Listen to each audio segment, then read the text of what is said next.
სახელითა მამისათა და ძისა და სულისა წმინდისათა ჩვენთან არის მე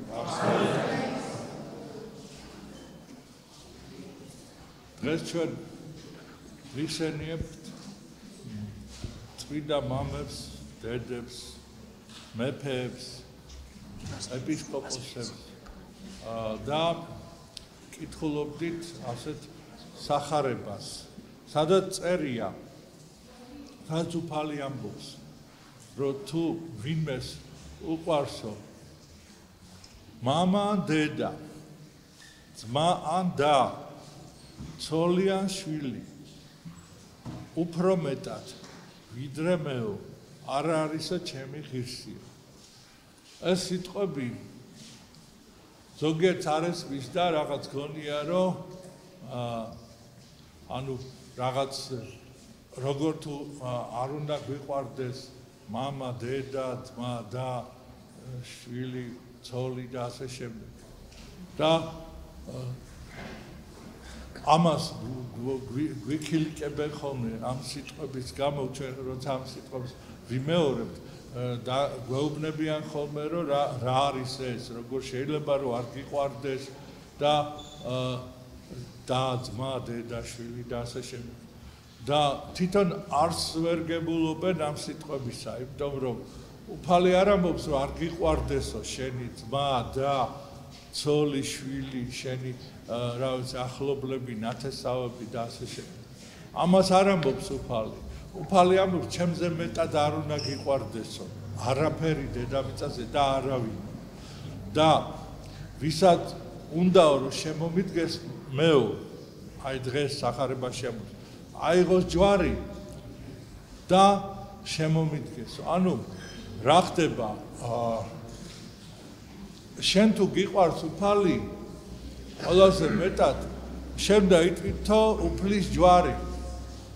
და ეს უფლის ჯვარის ტვირთვა არ არის უბრალოდ ლამაზი ჯვარის ჩამოკიდება კისერზე, ან კიდე რაღაცა ლამაზი ჯვარის კედელზე დაკიდება და ესე პირდრის გადაწერა.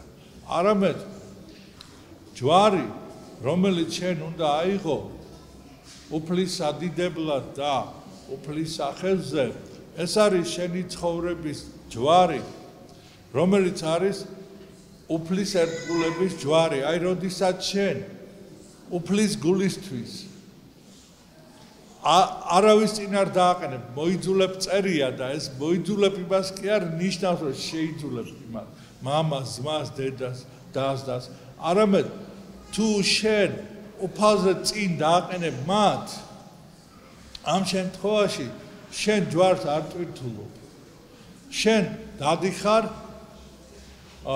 და ნუ ფაქტიურად შენ თავზე ზრუნავ, ეგოიზმი, ასე ვთქვათ, როდესაც შენი თავი უფრო გიყვარს,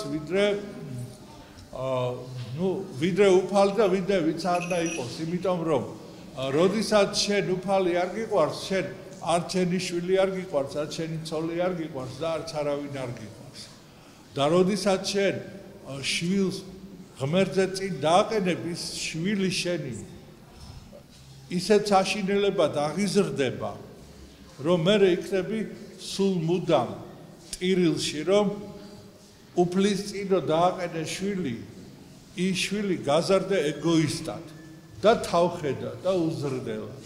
და ამის შედეგად ჩემ პრობლემა გექრება არა იმისა, რომ გიყვარს შვილი თუ არ გიყვარს, არამედ გექრება პრობლემა უკვე რა უყო იმ შვილს, ასე რომ აღზარდე. და იმ ეგოისტური სიყვარულით, რომლითაც ისიც დაღუპე და შენი თავიც დაღუპე. ამიტომ უფალი გვაფრთხილებს ჩვენ ამასთან დაკავშირებით. იგივე ცოლი რომ გააკერპე იმდენად, რომ შენ ღმერთზე მაღლა დააყენე, ან შენი დედა, ან მამა ღმერთზე მაღლა დააყენე, თავისთავად იქნება გაუგებრობათა მთელი წყება. და უკვე საბოლოო ჯამში შენ კარგავ ორიენტაციას ცხოვრებაში. ანუ ყოველთვის როცა ადამიანი სადღაც მიდის, ის ვექტორული, ასე მისი მიმართებითია, მიმართულებითია მისი სვლა. შეუძლებელია ადამიანი მიდიოდეს არსად. სადღაც მიდის, ხო? ანუ ვექტორი არის, ანუ მიმართულება არის, საითაც უნდა წავიდეს. ორიენტაცია უნდა აიღოს, საით უნდა წავიდეს. აი როგორც კომპასი რა, რო დადგები და ჭირდება აღმოსავლეთისკენ სვლა, უფლისაკენ სვლა. შენ მიმართულებად ირჩევ უფლის მიმართულებას, უფლისაკენ სვლას. ანუ ამას ნიშნავს, რომ უფალზე წინ არავინ დააყენო. იმიტომ რომ აი რაღაც მთარო დააყენო სადღაც შუაში, ხო? აი თქვა მიდიხარ, გინდა რომ მიხვიდე, თქვა აი აღმოსავლეთის მიმართულებით რაღაცა მთა დააყენე შუაში, რომელიც მაღალია.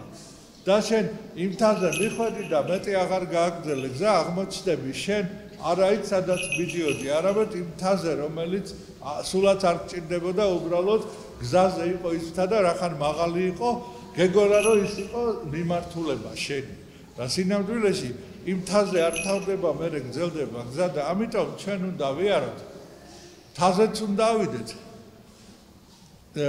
დაბლობშიც უნდა ჩავიდეთ. ალახშიც ხანდახან მოვხვდებით. ხანდახან უდაბნოში მოვყვებით, ხანდახან ქრიანში მოვყვებით, ხან სიცხე იქნება საშინელი აუტანელი. ხან იქნება ძალიან ისეთი კოკისპირული წვიმა. ხან იქნება წანე ბალახი და სიხარული გზაზე. მაგრამ არც ის წანე ბალახი და სიხარული არ არის საბოლოო არჩევანი, იმიტომ რომ ის შეიძლება სატყუ არა იყოს და შენ რომ გამოხვალ უდაბნოდან და მიხვალ რაღაც წანე ბალახთან და წყაროს რომ ნახავ, გეგონება რომ აი ჩემი ესე იგი მისასვლელი გზა არ ყოფილა და აი რამშვენიერია და არ გავჩერდები. მაგრამ მან გაჩერება არ გამოვა იმ ხრივ რომ ის სულ მწვანე და სულ ესეთი უხწყლიანი არ იქნება ის ადგილი და სამო არ იქნება ის ადგილი, იმიტომ რომ დროებითი სამყოფელია. როგორც ადამიანი იშენებს ბინას ამ ქვეყანაზე. ბინა მოეწონა და ახლა მოდი ისე ავაშენებ, რომ ლამაზი იყოს ეს ჩემი ბინა. და ვაშენებ სახლს. და მერე უცებ მოხდება ისეთი რაღაცა, ან სროლა ატყდება და დაინგრევა ის სახლი, ან მიწისძვრა იქნება, ან რაღაცა და საბოლოო ჯამში იმისგან არაფერი არ დარჩება და ჩვენ ვიცით აი ერთი მას მოვიღა ვილა ადრიანა, ასე ცნობილი ადრიანე იმპერატორი იყო და ვილა ადრიანა იყო ძალიან აი რაღაცა ულამაზესი სახლი, რომელსაც ის აშენებდა და სად არის ვილა ადრიანა? არის სადღაც დგას ნანგრევი. კაპერნაუმ უცამდე ამაღდები, არათმე ჯოჯოხე თავდი ჩავარდი. ანუ ესეთი რაღაცა ამ ქვეყანაზე ორიენტირი, რასაც შენ ამ ქვეყნიურ ორიენტირებზე ესე იგი მიმართავ, იქ ყველგან აღმოჩნდები სადღაცა ორმოში, ან სადღაცა ნანგრევებში და ასე შემდეგ. ანუ საბოლოო შედეგი დაქირავებული ბინის გაკეთება, რაც არ ლამაზად მოაწყო დაქირავებული ბინა, ის ბინა შენი არ არის, შენ შეუძლიათ იქიდან გაგაგდონ. და შენი სამუდამო სამყოფელი არის ზეცაში. ამიტომ მიწაზე ნებისმიერ რაღაც, რასაც შენ ახლა ააშენებ, ყველაფერი არის დროებითი, ანუ დაქირავებული გაქვს, ანუ მოცემულია ვინმესგან რაღაც დროებით. მაგრამ შენ რაც არ უნდა მოაწყო, ის არაფერი არ დაგრჩება და ალექსანდრე მაკედონელის ცხოვრებას გავიხსენებთ ისევ და უამრავი ქვეყანა დაიპყრო და ბოლოს რომ გარდაცვალების წინ რო იყო, უთხრა თავისიანებს, რომ მე ახლა რო ესე იგი დამასაფლავებთო, ისე დამასაფლავებთო, რომ ხელები გარეთ იყოს ჩემი ხელებიო და რატომო და რომ ყველამ დაინახოსო, რომ ესე იგი არაფერი არ წამიღია ამ ქვეყნიდანო და შეუძლებელია აქედან ვინმე რამე წაიღოს. ასეთი უდიდესი იმპერატორიც კი თავის თავს ხედავს ღვთის წინაშე აბსოლუტურად აი არაფრის მქონეს და არაფრის შემძლეს. ეს არ არის უძლურება,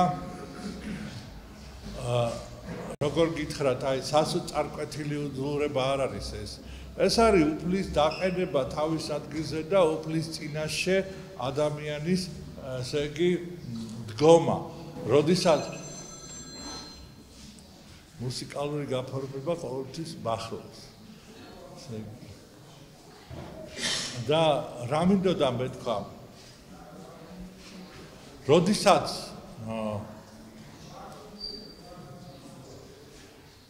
გადამაგდო აზრიდან.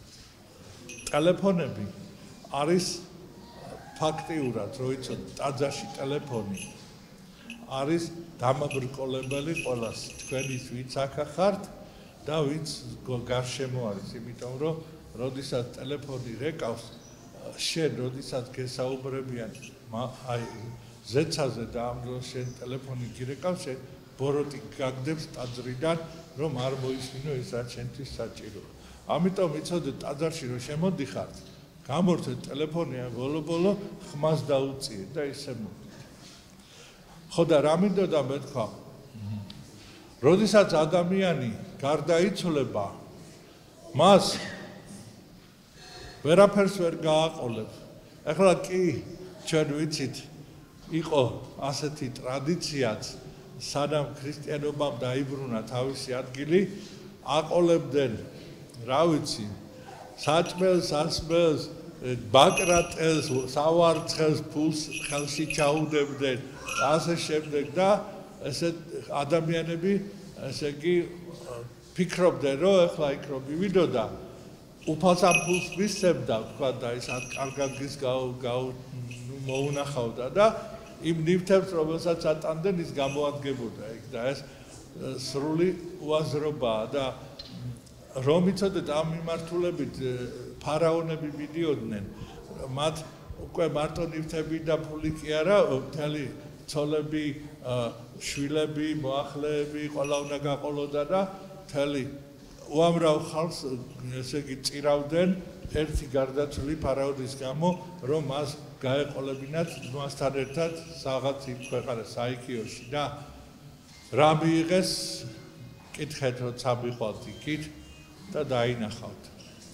და ვისაც მართლა უნდა რომ დაიმკვიდროს აი ნამდვილი განსასვენებელი, ნამდვილი ისეთი ადგილი, სადაც სიმშვიდე და სიხარულია, ამ შემთხვევაში ადამიანი უკვე აღარ უნდა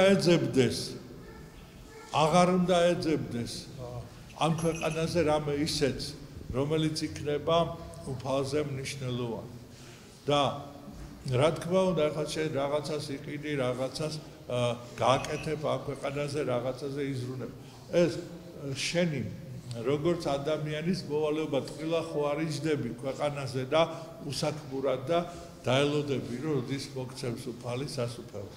აი სწორედ ამ ქვეყანაზე შრომა და ღვაწლი არის ადამიანის ასე ვთქვათ, გზამკვლევი უფალთან, იმიტომ რომ როდესაც ადამიანი არაფერს არ აკეთებს, მუქთახორობს და უაზროდ ატარებს თავის ცხოვრებას, ადამიანი იძულებული ხდება მერე უკვე როგორ ტრიჭინაზე რო არის, რო დახტოდა და ტრიჭინა საბოლოო ჯამში რა მიიღო, არაფერი და მივიდა მოუწია მერე თხოვნა რომ მომეხმარეო ზამთრისთვის არაფერი არ მაქვს.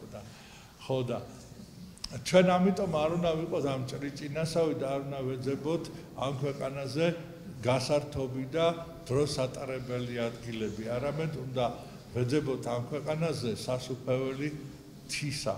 და ეს სასუფეველი თისა არის აი სწორედ იმ განსაცდელების ტვირთვა, რომლებსაც ჩვენ დღეს ამ ქვეყანაზე აი უფლის ჯვარის სახით ტვირთულობ და ამ ჯვარით დავდივარ ჩვენ ამ ქვეყანაზე, ეს არ არის იოლი, რომ ამ ჯვრით იარო, არ არის იოლი, რომ ესე იგი შენ ბოლომდე უფალთან მიიტანო შენი სატარებელი ჯვარი. ძალიან ბევრი განსაცდელი მოელის ადამიანს ამის გამო, მაგრამ არ უნდა გატყდეს, არ უნდა დაემონოს არაფერს, რაც არის ის საწინააღმდეგო და ამიტომ ამბობს უფალი, რომ ჩემს წინ არაფერი არ დააყენოთ და არავინ არ დააყენოთ, იმიტომ რომ იცის ადამიანის ასეთი მერყევი ხასიათი და იცის, რომ ადამიანი რაღაცა მომენტში კეთილდღეობას აიჩევს ხანდახან ისეც და საბოლოო ჯამში თავს დაკარგავს. და ამიტომ ვინც ერთგულია მისი იმათეუბნება რომ აიღეთ ჯვარი და შემომიდექითო და ეს არ ეხება მხოლოდ ბერმონაზნებს ან სასულიერო პირებს. ეს ეხება ყველა ადამიანს.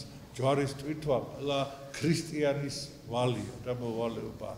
ოღონდ ვინ როგორი შემართებით ან როგორი შინაგანი განწყობით იტვირთავს ჯვარს ეს არის და აქედან გამომდინარე ჩვენ რასაც ვაკეთებთ უნდა ვაკეთოთ უფლის სადიდებლად და თუ რამე ვეწინააღმდეგებით აქაც ესე უბრალოდ იმიტომ კი არა რომ ვეწინააღმდეგებით არამედ უნდა ვიცოდეთ რომ რაღაცა არის ისეთი რაც თვის ნება არ არის და ღვთისათვის სათნო არ არის და ადამიანმა უნდა გააკეთოს ისე რომ სხვა ადამიანი არ ჩავარდეს დუნებაში და ერთმანეთს უნდა მოვეხმაროთ.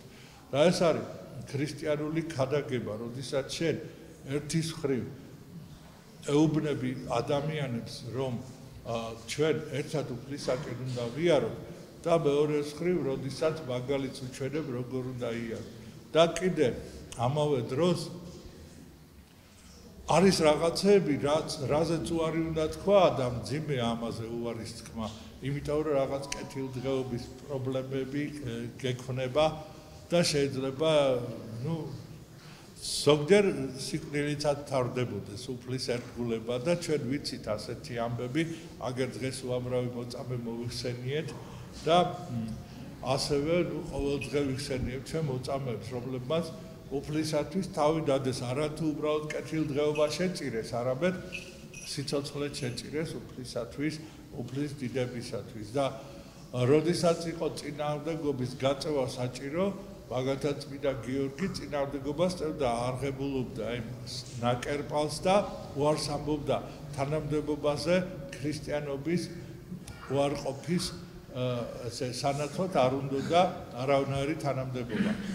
ახლა ჩვენ დროში სულ ყოველ წუთში ხდება შემოთავაზება სუპერმარკეტივითაა რომ დადიხარ ხო აი ეს ატუნოება გინდა კი ბატონო აი ეს აირჩიე ეს არ გინდა აგერ ეს აირჩიე ეს არ გინდა ეს აირჩიე რომ დადიხარ და აირჩევ რომელი გინდა ის ატუნოება აირჩიე და მიყევი და გგონია რომ შენ ამითი სულიერი დაკმაყოფილება შენი მოხდა ანუ როგორც საჭმელს რომ თქვა არჩევ რომელი ჯობია ხო ასე დადგები და ამ სუპერმარკეტში რომელიც გაგვიშალეს ახლა და ყველანაირი რეკლამები მიდის 1000-ნაირი სარწმუნოებრივი გადახრებისა ოღონდ უფალთან არ წახვიდე და რაც გინდა ის იყიდე რა და თან გაყიდინებენ ისე უბრალოდ კი არა შენ ისე შეიძლება ცოტა რაღაცა მოგცენ და მე უკვე მთელი სიცოცხლე უნდა მე შეალიო მაგას ყველაფერს. ამიტომ ჩვენ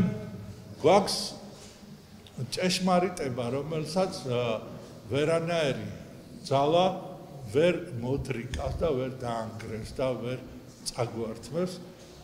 სულში უნდა უბრალოდ ეს ორიენტირი, რომელიც არის უფალი ჩვენი იესო ქრისტე და ჭეშმარიტების სული, რომლითაც უფალი მეტყველებს და რომლითაც უფალი გვასწავლის როგორ ვიაროთ.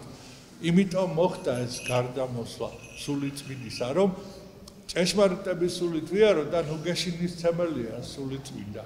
უბრალოდ ის კი არა რომ შენ მტკიცედ იდგე ჭეშმარიტებაში, ამავე დროს ის განუგეშებს, როდესაც გიჭირს, განუგეშებს, როცა მძიმედ ხარს გვერდში გიდგება და როდესაც კლავე გაწამებენ უვნებელ ყოფს ამას ყველაფერს როგორც ვიცით წმინდა გიორგის ცხოვრებაში კირის ორმოში ჩააგდეს და სულიწმინდის მადლით ამოვიდა მეორე დღეს სრულიად უვნებელი ბორბალზე გააკრეს და დასერეს რა ქვია ჭრელი დანებით და ყველაფრით და რო ეგონათ რომ მკვდარი იყო ანგელოზმა ერთი შებერვით ასე თქვა სულიწმინდის მადლისა დააყენა ის ფეხზე და ყველა გაკვირვებული იყო და ასე სარწმუნოება როცა გგონია რომ უკვე დაანგრიე როცა გგონია რომ უკვე დაამარცხე ვიღაცებს ხო გგონიათ ქრისტეს ვითომ დაამარცხეს მოკლეს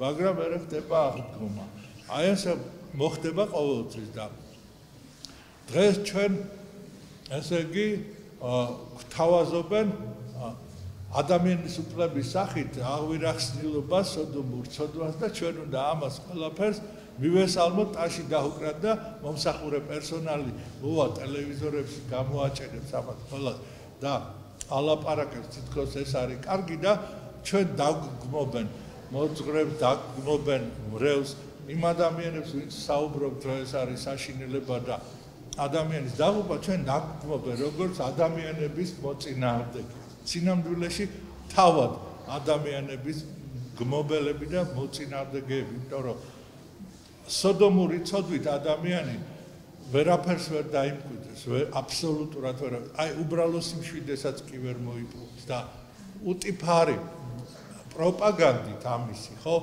ვერავინ ვერაფერს ვერ გახდება და იცოდეს სულ ყველა ვინც ემსახურება, არავის ეგონოს, რომ ეხლა თავის საქმეს აკეთებს. როცა შენ პოზიცია გაქვს მაგ შენ საქმეში. სოდომისტების პოზიცია რო გაქვს მაგ საქმეში, ხო? შენ წინ საქმეს აკეთებ. როდესაც შენ მის პოზიციას იზიარებ და ეს ყველა მიცოდეს არ არის შემთხვევითი რაღაცა რა და ასე კომკავშირული შემართებით ნუ უტევთ უფალს იმიტომ რომ დაგანგრევთ უფალი შეუძლებელია რომ უფალს ებრძოლოს ვინმე და მით უმეტეს სოდომური ცოდვით ებრძოლო უფალს ეს არის მაგარი სიგიჟე რა გითხრა მეტი უარესი რა არ შემიძლია რაღაცა ისეთი გითხრათ იმიტომ რომ მეცოდებით იმიტომ რომ არ შეიძლება უფალს ეწინააღმდეგებოდა სოდომური ცოდვით არ შეიძლება მათი რეკლამირებით შენ მიიღოს რაღაცა კარგი ან ხელფასი ან რა ვიცი მე რა საზღვარგარეთ გასეირნება რა უნდა მიიღო იმის ფასი უფალს რო ეჭიდაო რა ხო და ეს კომკავშირული შემართება ჯობია დაიუკეთ და ქრისტიანული შემართება მიიღეთ და უფლისათვის დადეთ თავი იმიტომ რომ ეს არის ყველაზე ნამდვილი უფლისათვის თავდადება და ჯვარი აიღე და შეუდექი უფალს და არა სოდომისტებს რა და არა იმათ პროპაგანდას ეს მინდოდა მეთქვა მე მოხარული ვარ ჩვენი ბავშვები დღეს მე მინდა დიდი მადლობა გადაგიხადეთ ძალიან კარგი ხმები გქონდა და ძალიან ლამაზი გალობა გამოგივიდა და რა ვიცი დიდი მადლობა რომ მოხვედით ჩვენთან ერთად წირვაში მიიღეთ მონაწილეობა და მინდა დაგირიგოთ თიშობლის შობის ხატები თქვენ მოგცეთ და ყველას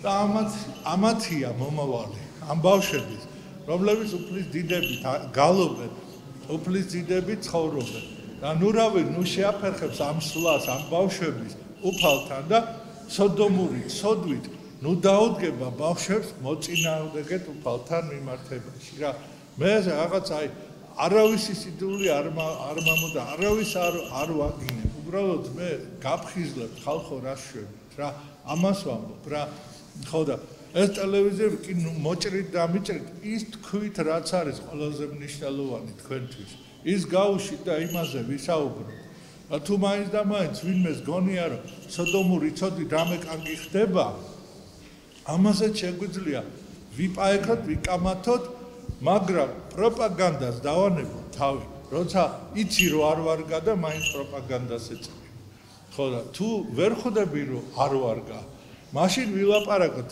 აი რატო გგონია რომ ეს კარგია და მე კიდე გეტყვი რატოა კარგი უფალთა ყოფნა და ჯვრის ტვირთვა რატოა კარგი და ბიბლიაში წაგაკითხებ სადაც უფალი გეუბნება განეშორე ამას იმიტომ რომ დაიწვევი იმიტომ რომ სოდომი და გომორი ცეცხლი დაწვა სოდომი და გომორი და იქ არის მარილიანი ზღვა წადით და ნახეთ ცოცხალი არ არსებობს შიგნით იმ მკვდარ ზღვასაც უძახიან ამ ადგილს სადაც სოდომი და გომორი იყო ასე რომ ის მკვდარი ზღვა იმას ნიშნავს რასაც ბადებს ეს ცოდვა სიკვდილს ბადებს და გაჩვენე კიდევ სიმბოლურადაც ხედავ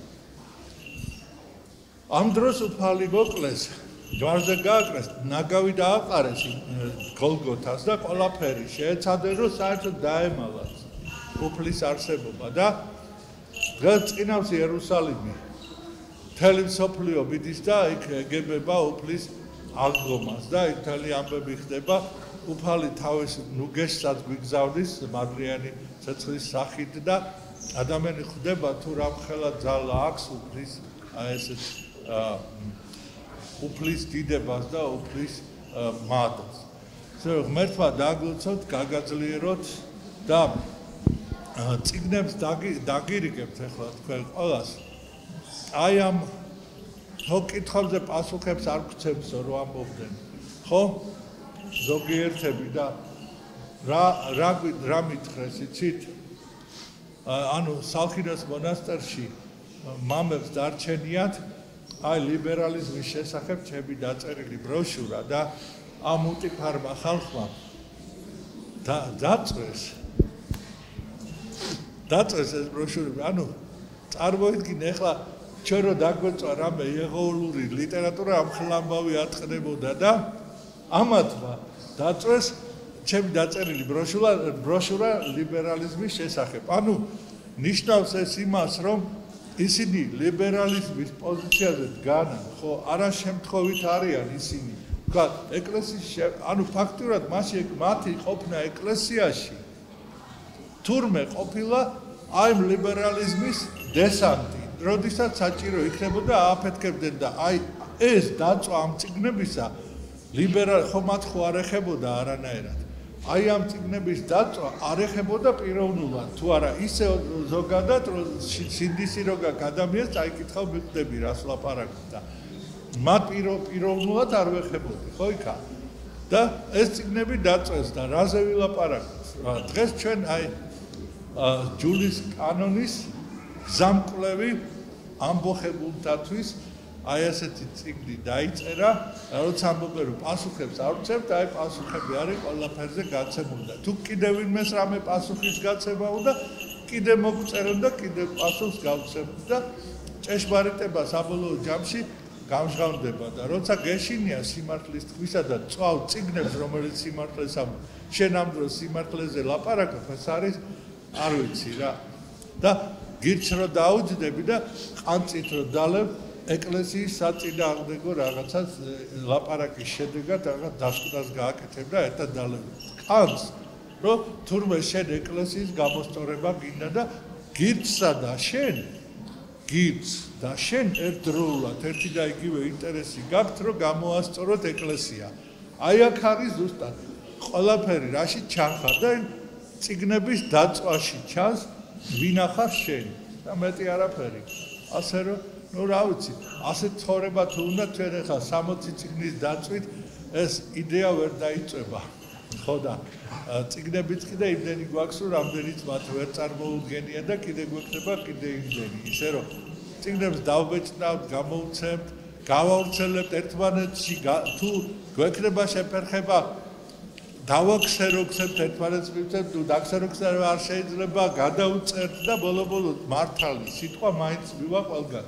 ვერაფერს ვერ დაწორდა, ვერაფერს ვერ იზამს. ასე რომ მერხა დაგლოცოთ ყველანი, განსაკუთრებით ჟურნალისტებს ლოცავ, რომ მადლი სულისა წმინდისა იყოს თქვენზე და რომ მადლით მოქმედებდეთ, მადლით გიხაროდეთ და მადლით იბრძოდეთ ჭეშმარიტებისთვის. მერხა დაგლოცოთ და გაგაგდეთ. ჩვენთან არს მე.